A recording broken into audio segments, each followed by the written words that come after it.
Assalamualaikum warahmatullahi wabarakatuh.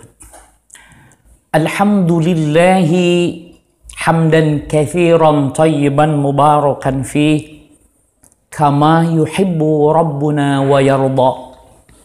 Asyhadu an la ilaha illallah wahdahu la syarikalah wa asyhadu anna Muhammadan abduhu wa rasuluhu wa innahu la nabiyya ba'dah.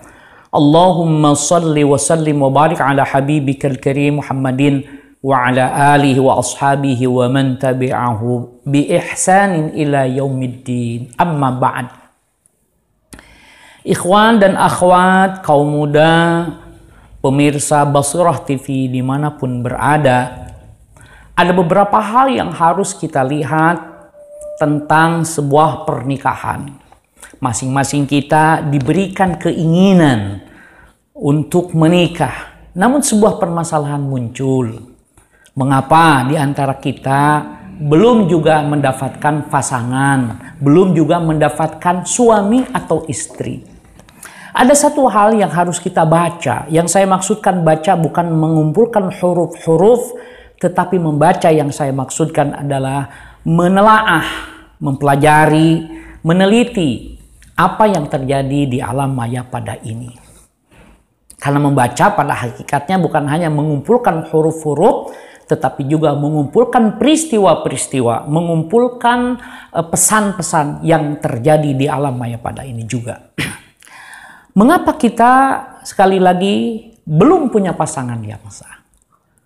Ada hal yang harus digarisbawahi bahwa kita berkeyakinan salah satu bagian dari asasul iman itu adalah iman kepada qada dan qadar. Iman kepada ketentuan Allah, baik yang dianggap baik maupun yang dinilai tidak baik.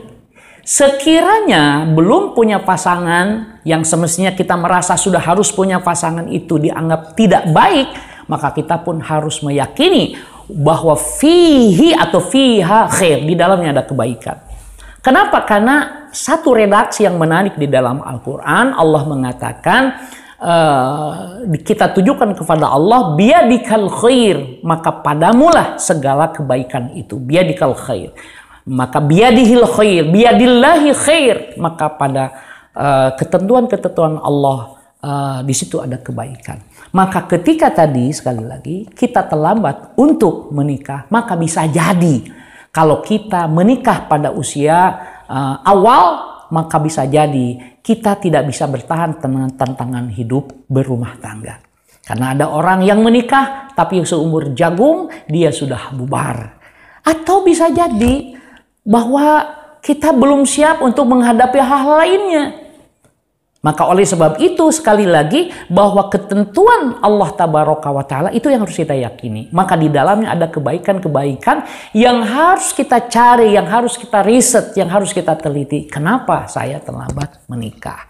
Maka untuk menjawab itu agar kita senantiasa berbaik sangka kepada Allah. Kenapa harus berbaik sangka? Tadi dikatakan hanya pada ketetapan Allah itulah semuanya yang terbaik. Biyadikal khair. Dan kita yakin dengan qada dan qadar. Satu, kita evaluasi diri. Jangan-jangan yang menghambat ini adalah amalan kita.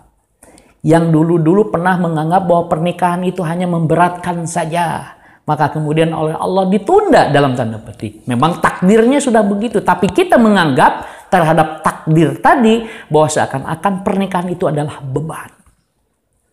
Yang kedua, bisa jadi bahwa dosa-dosa itulah yang menutup hal-hal yang seperti tadi. Maka oleh sebab itu sesungguhnya sangat jelas ada korelasi antara kebaikan, antara sedekah, pokoknya antara kebaikan dengan kebaikan yang lainnya. Jadi kalau kebaikan itu, apalagi itu wajib, kemudian tidak tertunaikan, maka ini bisa mengakibatkan tidak lancarnya saluran kebaikan yang lain.